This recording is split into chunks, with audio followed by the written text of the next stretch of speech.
Hello, YouTube. I have been promising this for over 10 years, I think, at this point. This isn't the highly edited audio of economics in one lesson that I've done before. You've also never seen my face before or my real voice. But with that being said, here we go. Economics in One Lesson by Henry Hazlitt, Chapter 3, The Blessings of Destruction. So we've finished with the broken window, an elementary fallacy. Anybody, one would think, would be able to avoid it after a few moments' thought. Yet the broken window fallacy, under 100 disguises, is more persistent than in the history of economics. It is more rampant now than at any time in the past.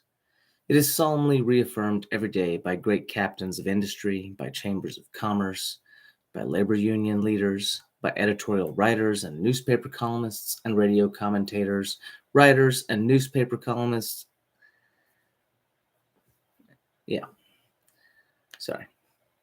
By learned statisticians using the most refined techniques, by professors of economics in our best universities. In their various ways, they all dilate upon the advantages of destruction.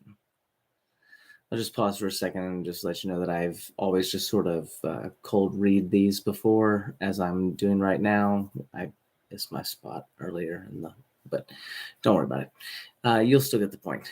Feel free to comment and ask questions down below. Though some of them would disdain to say that there are net benefits in small acts of destruction, they see almost endless benefits in enormous acts of destruction. I'm going to pause for an aside here. I think that this is basically how communism has always been prevalent throughout the world. Communism, socialism, they claim that they're doing good for humanity, but ultimately the only way they can gain power is by destroying everything in their path. They destroy all those who have more power until they themselves have all of the power. They tell us how much better off economically we are all in war than in peace. Another side, see Ukraine. They see, quote, miracles of production, which it requires a war to achieve. And they see a post-war world made certainly prosperous by enormous accumulated or backed up demand. And this is the fallacy that is often common, specifically about World War II. So a lot of times what you will see and taught in U.S. history, especially to young children, is that the United States entered a depression in the late 20s, early 30s, which was definitely true. And there'll be this one line that is fallacy, which is the broken window fallacy, which is repeated over and over again, that, oh, well, if it wasn't for World War II, we would have never pulled out of the Great Depression. And that's just absolute nonsense. There is never, ever a net gain from sending off your youngest able-bodied workers to go and die in a war. And we should look very closely at any current conflicts, including Ukraine, and evaluate whether or not we think that those are valuable for the country of the United States as a whole. So back to the text. In Europe, they joyously count the houses, the whole cities that have been leveled to the ground and that, quote, will have to be replaced. In America, they count the houses that could not be built during the war, the nylon stockings that could not be supplied, the worn-out automobiles and tires, the obsolescent radios and refrigerators. They bring together formidable totals. It is merely our old friend, the broken window fallacy, in new clothing and grown fat beyond recognition. This time it is supposed to be by a whole bundle of related fallacies. It confuses need with demand. Effective economic demand requires not merely need, but corresponding purchasing power. The needs of China today are incomparably greater than the needs of America. I'm going to stop just for a sec. Well, I'll finish the last sentence of that paragraph. But its purchasing power, and therefore the new business that it can simulate, are incomparably smaller. So this hits home because China obviously has been trying to overtake America for a very long time. This book was written in the 30s or the 40s, and we're nearing 100 years later, but China is, while a more formidable opponent economically, they're still communist, and they're still going to see the same downfall that the Soviet Union saw. So continue on. But if we get past this point, there's a chance for another fallacy, and the broken windowites usually grab it. They think of purchasing power merely in terms of money. Now, money can be run off by the printing press. Another side, it's not like we haven't seen a lot of that recently. As this is being written, in fact, printing money is the world's biggest industry if the product is measured in monetary terms. But the more money is turned out in this way, the more value of any given unit of money falls. So aside again here, it's pretty obvious to me, I think it should be obvious to most people, that under the Trump presidency and the Biden presidency, that the idea that we were just going to print up $1,400 checks or $2,000 checks and just pass them out to every man, woman, and child in the country wasn't a good idea, that it was ultimately going to lead to a large amount of inflation, which, again, at this point is obvious. I'm not really sure why either the Democrats or the Republicans thought that this was a good political move for them, when in fact it clearly wasn't. It's not going to work out well in the end, which is sort of the point of this particular chapter of the book. So continue on. We'll say again, the more money is turned out in this way, the more the value of any given unit of money falls. This falling value can be measured in rising prices of commodities. Inflation. We all know what's going on there. If you haven't been stocking your freezers or buying something that will guarantee that your family has food in the coming crisis, you probably should focus on that, and you should be doing that as soon as possible. But as most people are so firmly in the habit of thinking of their wealth and income in terms of money, they consider themselves better off as these monetary totals rise, in spite of the fact that in terms of things they may have less and buy less. So this is always the trick anytime the government prints money. Cycle. What is essentially happening is the government is increasing the supply of money, even if they're passing it out to you and to me. That money still ultimately has to go somewhere. And in the Keynesian economics fallacy, which Hazlitt is refuting here, it is always going to be inflationary. It's always going to drive up the cost of goods and services, because you can't just pass out money and make everybody equal. Things still cost what they cost. It still costs the same amount of money, real money, to produce a screw or a hammer or a nail as it did prior to handing everyone a couple $1,000s. The problem ends up being that now that everyone has a couple of extra $1,000s, the people who are making the hammer go, oh, well, we used to be able to sell the hammer for $20, but now everybody's got a bunch of money. So now the hammer's going to cost $40. And that's just them, the business owner, the hammer maker in this case, trying to keep up with the fact that inflation is coming. Inflation is strictly a monetary phenomenon. There's absolutely no way to pass out trillions of dollars of any currency and not increase the price of goods and services. So that's what we're talking about here. So let's circle back. Most of the good economic results which people attribute to war are really owing to wartime inflation. Sounds familiar? They could be produced just as well by an equivalent peacetime inflation. We shall come back to this money illusion later. Now, there is a half-truth in the backed-up demand fallacy, just as there was in the broken window fallacy. The broken window did not make more business for the glazier. The destruction of war will make more business for the producers of certain things. The destruction of houses and cities will make more business for the building and construction industries.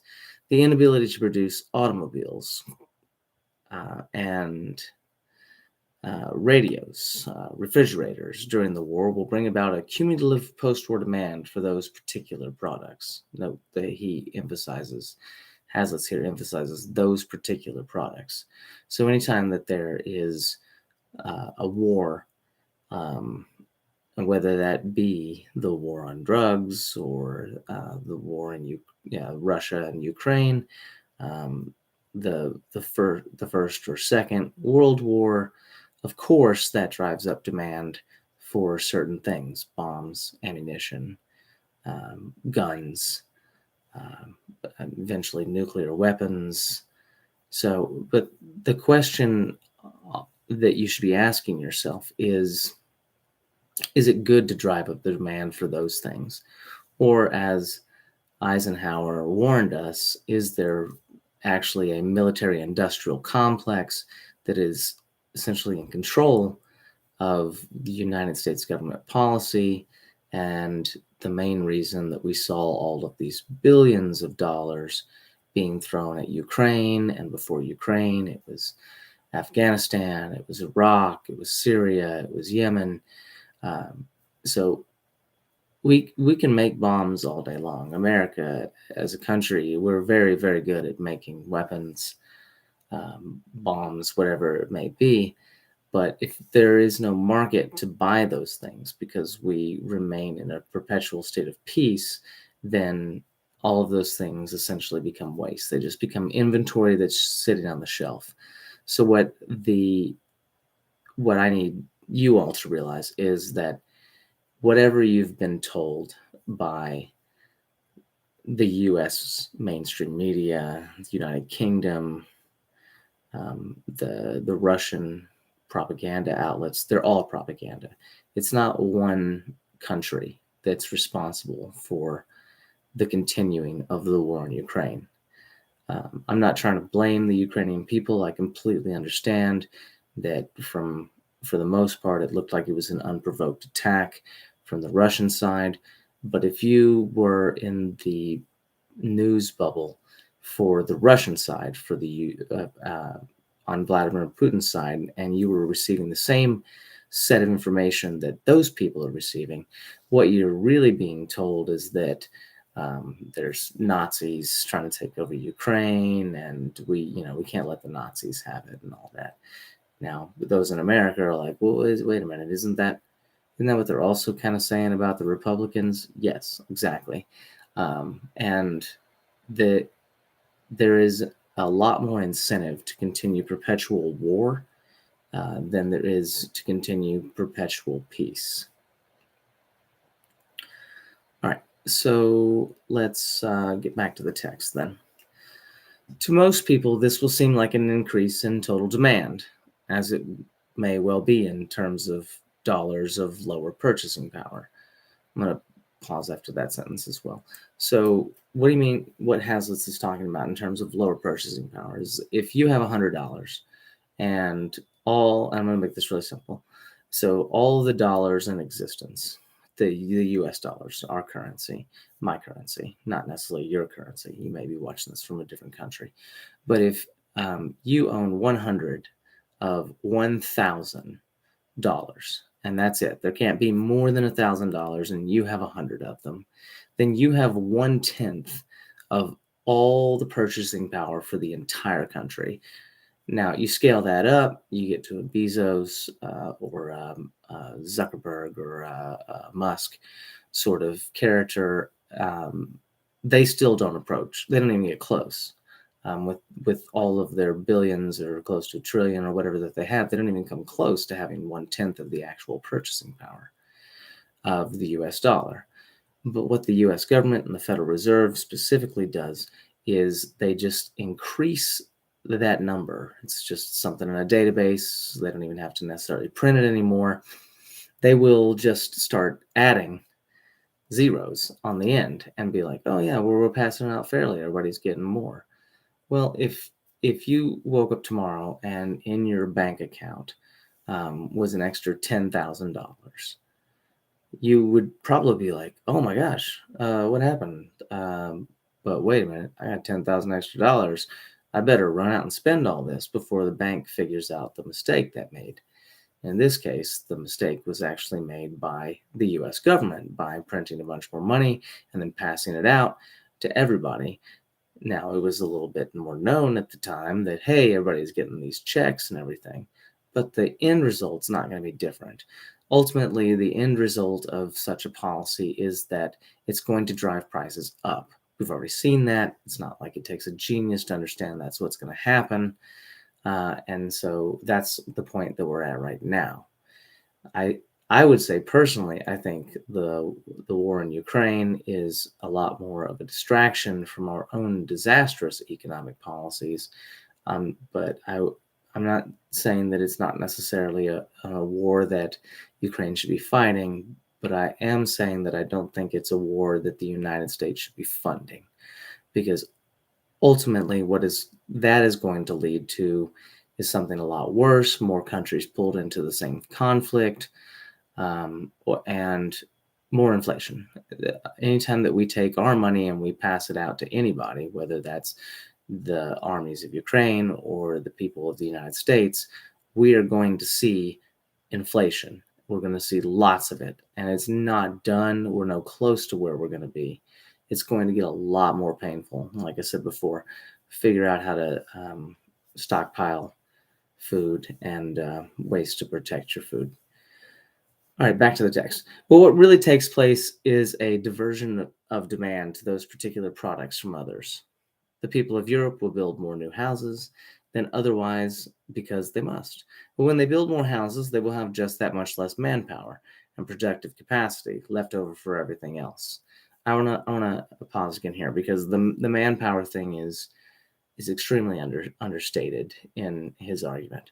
Anytime that there is a war, meaning that the country of Ukraine, let's just say that they were at an almost above poverty level. It doesn't really matter what the benchmark you set, but the moment that you take your young, healthy men, who are the ones that fight wars, and you send them off to die for whatever reason, and no matter how noble that particular cause, you are removing the most productive members of your society from the workforce.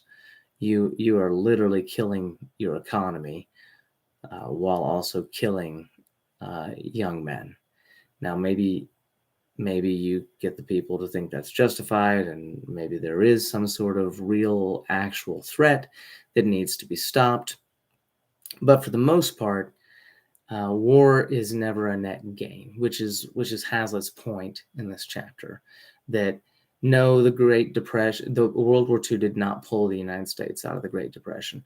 The reason that the United States essentially came out of the Great Depression was because we were so late to enter the war. We were so late to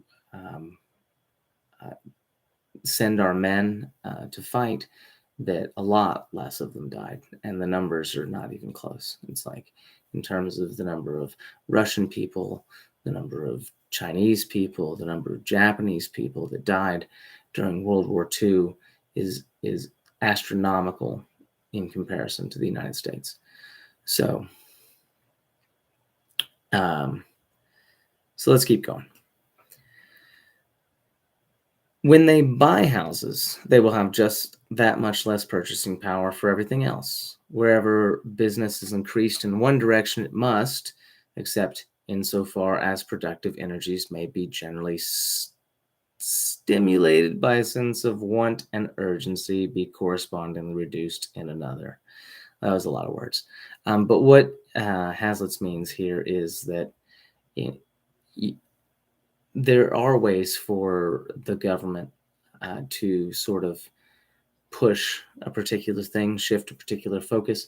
Let's take electric vehicles, or the windmills, or things like subsidies for farmers even. as an example. Of course, when you subsidize something, you're going to get more of it.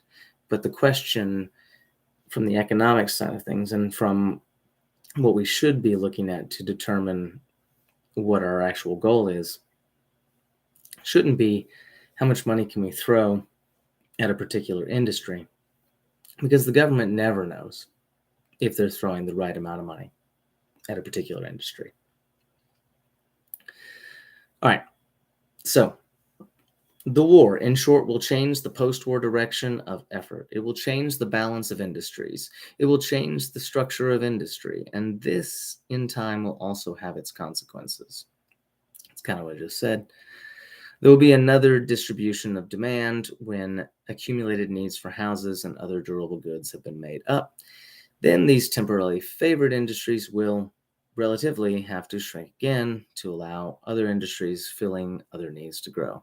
So to me here, it sounds like Hazlitt was like calling the real estate crisis of 2008. And that probably wasn't the first time. It was just the first time that I remember in my lifetime where the stock market essentially crashed, and a bunch of smart people were like, I think it's time to buy stocks. And they waited around until things came back up. All of that prime, subprime mortgage and everything that went on at that time was very socialist, very broken window fallacy sort of policy. It was, hey, we've got a bunch of impoverished people. They can't afford housing, so let's make it so they can afford housing. Well, fast forward a couple of years and they still can't afford their housing, and now the people that own those houses are kicking them out, and they've lost all this money, and they're not getting anything back, or they couldn't afford to pay in the first place. And then, we fast forward to now, we had the whole COVID eviction moratorium and all that. But what did we think was going to happen? That was lifted. So if these people had truly lost their jobs or their source of income, but the government says, hey, don't worry about paying your rent, we're just going to defer that. Well, 6 months, 8 months, 9 months, however long that happens, those people are eventually going to be kicked out, and that's what happened. And they're going to be sued for their back rent, which is often held up in court. So what I'm trying to say is the government doesn't have a way to properly allocate resources. Even if we all decided tomorrow, hey, let's just give the government all our money and all our land and all our property, just don't give up your guns. And then we're like, okay, we trust you, which would be a bad idea. Go ahead and tell us what we should do. Then what you're looking at is Russia. You're looking at China. You're looking at Venezuela. These other and those are just recent examples in modern history. There have been tons of them, and there has never been a single example of a country that is able to take all of the wealth of their particular nation and properly redistribute it in a way that actually does make everyone equal and doesn't also crash the entire economy to the ground. And it's not even a crash, it's literally like setting on fire and burning it to the ground. All right, so it is important to keep in mind, finally, that there will not merely be a difference in the pattern of post-war as compared with pre-war demand. Demand will not merely be diverted from one commodity to another. In most countries, it will shrink in total amount. So this is a really great point. Look at the cost of gasoline, natural gas, fossil fuels, energy prices in general, all the things that the current administration have been open about trying to destroy. Those things obviously go up a lot in demand at a certain point, and then even with the release of millions of barrels of oil from the strategic oil reserve and all that, all you see is a little bit of a dip, and then ultimately it's going to go back up.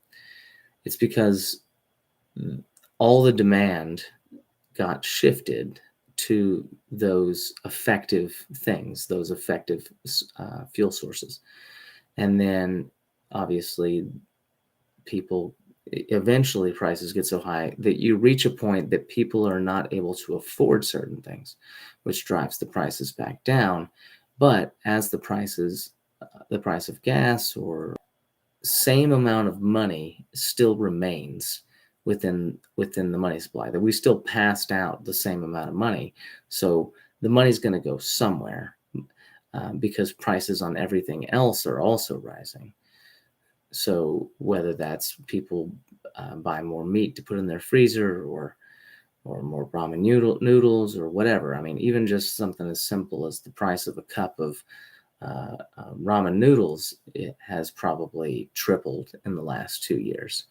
And for you and me, it's like, okay, what's the difference in 12 cents and 35 cents for a single cup of ramen noodles? I'm probably thinking, well, that's no big deal. But when you start thinking about people that actually are already struggling to feed their families, possibly on some sort of assistance, or whether that be government or charity or church or whatever, then that burden now falls upon the church, because the government's not passing out more money than they were before, and the church is or charity that's helping out these particular people is now sitting there going, well, we used to be able to provide 45 kids with lunch every single month, regardless of what happened, or dinner, or just so they had something to eat. And we budgeted, let's just say $10,000 to keep the numbers even and round again. And that $10,000 was able to cover those kids. And now things have doubled or tripled in price that we were buying. So we're looking for alternatives. Do we have to switch them out? What are we going to do? We have to figure out a way to help these people that we've been helping, because if we're not helping, then no one's going to help. And so inflation is always going to hurt the poor more than anyone else, the impoverished more than anyone else. Inflation is always going to help the big banks and the people who get the money first. So the people that get the money directly from the banks, meaning the government, the banks themselves, the really high-end businesses that have special, like, hey, I need a $500 million loan. Oh, sure, whatever. We know you got us back, and that sort of thing. As opposed to the more impoverished people that are going to reach a point where they're not able to afford even food. And that's when things are going to get really bad. This is inevitable when we consider the demand and supply are merely two sides of the same coin. They're the same thing looked at from different directions. Supply creates demand because at bottom it is demand. The supply of the thing they make is all that people have. In fact, to offer an exchange for the things they want. In this sense, the farmer's supply of what constitutes their demand for automobiles and other goods. The supply of motor cars constitutes the demand of the people in the automobile industry for wheat and other goods. All this is inherent in the modern division of labor and in an exchange economy. Okay, so this is a point that he drives home, the division of labor point that Hazlitt drives home a lot. He starts with the broken window fallacy to point out that, hey, look, oh, the window's smashed, everyone's sad. Well, wait a minute. Someone comes along, it's like, don't be sad. Just because little Johnny threw a rock through the baker's window, you know what? The baker's going to need another window, and the baker's going to go and he's going to pay for his window from the glazier, the window maker, or whatever. And then the window maker's going to need to buy himself a new suit, and then he's going to go to the suit maker, and he's going to pay the money for the suit, and then the suit maker is going to be like, great, now I got money to buy bread, and he's going to go back to the baker. And so there's this false equivalency that because the money was moving in this sort of like cyclical pattern that the Keynesians believe in the velocity of money, that they actually want money to just constantly being spent because they think that's good for the economy. It ignores the fact that savings is also a store of value and good for the economy, and the fact that before this whole incident took place, the baker had a window, and you literally like It wouldn't be any different than you stole his window as you broke his window. If someone just came up and just took a sawzall and just cut the window out and just hauled it away, and he just had this big hole. He's still got a need to fix that. Um, and before that incident happened, he had a whole window, and no cost. Whatever cost he had before, but no additional cost at this time. So continue on. This fundamental fact is true. It obscured for most people, including some reputedly brilliant economists. Yeah, I think that's a slight at Keynes. Good old Maynard. Right. So, through such complications as wage payments and the indirect form in which virtually all modern exchanges are made through the medium of money, John Stuart Mill and other classical writers, though they sometimes failed to take sufficient account of the complex consequences resulting from the use of money, at least saw through the monetary veil to the underlying realities. To that extent, they were in advance of many of their present day critics who are befuddled by money rather than instructed by it. Mere inflation, that is, the mere issuance of more money with the consequence of higher wages and prices, may look like the creation of more demand, but in terms of the actual production and exchange of real things, it is not. Yet a fall in post-war demand may be concealed from many people by the illusions caused by higher money wages that are more than offset by higher prices. Okay, so for many of you are sitting here probably thinking, is this guy a prophet? Like, what's going on here? No, he's not a prophet. He just has seen the effects of essentially printing money, passing out money, the effects of inflation. He knows ultimately that this leads to instability. And part of the reason that it leads to instability is because people, when inflation goes up so drastically, people are also ultimately getting paid more because there's no option not to pay them more. Money is worth less, so you have to pay them more for the same thing they were doing, or they're going to seek other jobs. They're going to seek new positions. And then that the cycle starts over, right? So it's like you get a raise, and now all of a sudden, oh, I'm good. And it doesn't matter. The price of beef is up 15%. I just got a 15% raise. But ultimately, all of those raises are causing more problems. Well, no, they're not causing problems. They are a byproduct of the inflation. So they're almost like a requirement, because otherwise the people who didn't get the raises are going to go find somewhere else that will pay them more, and there's enough money out there floating around that's just been handed out that there's going to be someone that will give them a higher paying job. And then again, the cycle continues. The higher paying job, prices continue to rise because there's more money in the system. All right, so let's continue. Post-war demand in most countries, to repeat, will shrink in absolute amount as compared with pre-war demand, because post-war supply will have shrunk. This should be obvious enough in Germany and Japan, where scores of great cities were leveled to the ground. The point, in short, is plain enough when we make the case extreme enough.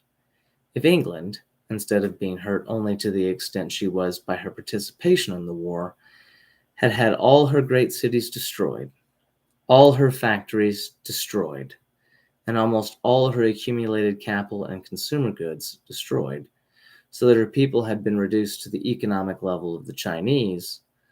Remember, this is the 40s. Few people would be talking about the great accumulated and backed up demand caused by the war.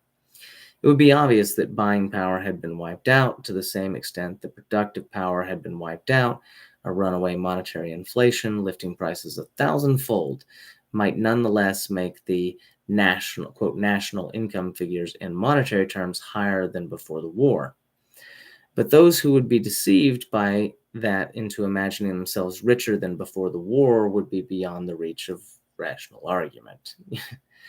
Yet the same principles apply to a small war destruction as to an overwhelming one. So I do want to, I think I have one more paragraph in this chapter, but so I want to pause before I read that for the commentary here on this. This is the same sort of point that is made with minimum wage, like setting a minimum wage, price controls, anything like that. But just it's the flip side of the same coin. So if the government dictates the price of bread or minimum wage at $15, we know that the actual price of minimum wage is $0 because for years and years, people were willing to apprentice for absolutely nothing. There were, maybe a little bit of lodging and some food. And otherwise, they were aware that the master that they were studying under was going to help them someday achieve the same level of skill. And the skill is what's valuable. The skill is what allows them to be able to go on and make money in terms of what they're worth. But when you're first starting out, sorry, liberal arts majors, when you're first starting out and you've graduated from college or high school and you go to get that first job, a lot of times they're going to tell you you just don't have the experience needed to participate in the job. And most of the time that's actually true, unless you've actually done something along those same lines on your own, self-taught, practiced, whatever that may be. So leading into that, just back to this previous paragraph, Hazlitt's point is the more that war destroys, the less a country has saved. It's no different than Biden depleting the strategic oil reserves. The reason for those was so that in the event of a war where the United States was really actually involved and our oil supplies were cut off from Russia, Saudi Arabia, Iran, whoever else ends up on the other side of the conflict, that we still had backup. We had stuff that we could release. And I do think that the selling off of our strategic oil reserves, is a huge miscalculation. I think that the Democrats are currently doing it so they can win, which they're not going to, in my opinion, the midterms. But the really scary part is that if we do enter some sort of actual arms conflict where there are troops on the ground in one of these countries, Russia, China, Taiwan, whatever, we are going to be at a huge disadvantage because of the current the policies of the current administration. And the broader point is war is ultimately destructive. You can never, ever say that because you fought a war, you improved the economy. And I mean the economy as a whole. Sure, if we wipe out, let's just say for whatever reason we decide to wipe North Korea off the map tomorrow, just go in and take it over. Yeah, whatever resources and people and things like that we decide to, I don't know, let's just say we enslave them just to make the argument easier. Not that we would ever do that or I would condone that. But let's say that that's what happens. Well, everything that we had to destroy up to that point is a net loss for us and for them. And if we don't take them over, it's a net loss for them. In a sense, it was also a net loss for us because we had to pay for the munitions and the bombs and those, all the drones and all those things that just aren't cheap in general. And that was all just money wasted to further some particular cause. All right, last paragraph, and then I'm going to end the live stream. If you enjoyed this, I doubt I have anyone actually watching me live right now, but feel free to comment, like, share, and all that sort of stuff that the people on YouTube say. Now for the last chapter of the third chapter, last paragraph, Economics in One Lesson. There may be, it is true, offsetting factors, Technological discoveries and advances during the war, for example, may increase individual or national productivity at this point or that. The destruction of war will, it is true, divert post-war demand from some channels into others. As I said before, whether it's moving money to Ukraine or away from Saudi Arabia or handing it out to people, it's not a natural market phenomenon when a government is doing those sort of things, whether that be through subsidies or funding military conflicts overseas. And a certain number of people may continue to be deceived indefinitely regarding their real economic welfare by rising wages and prices caused by an excess of printed money. But the belief that a genuine prosperity can be brought about by a, quote, replacement demand for things destroyed or not made during the war is nonetheless a palpable fallacy. And so I'm just going to drive that point home one more time. If you destroy something and it's not replaced by anything, whether that is lives of soldiers, innocent people, productive members of society who otherwise would have absolutely contributed something to society. And you think that the fact that you sold the bombs or you've shifted demand and forced it into another place so that people had to spend their money elsewhere, then what you need to realize right now is that you were taught one of the biggest lies in all of human history. And that is that war can bring you out of an economic depression. War can never bring anyone out of an economic depression. It can only shift resources to those who profit from the war.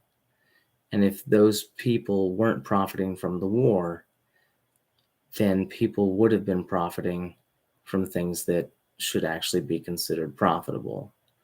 Storing value, building goods, building property, providing services. All of these things ultimately are what drives the economy. And ultimately, the government destroys the economy. That's all they can do. They don't create anything. They can only destroy things and take things from you and pass them out to other people. With that being said, I have no idea what my sign off is going to be. This is my first one. I will just say, I love y'all. Have a good one. See ya.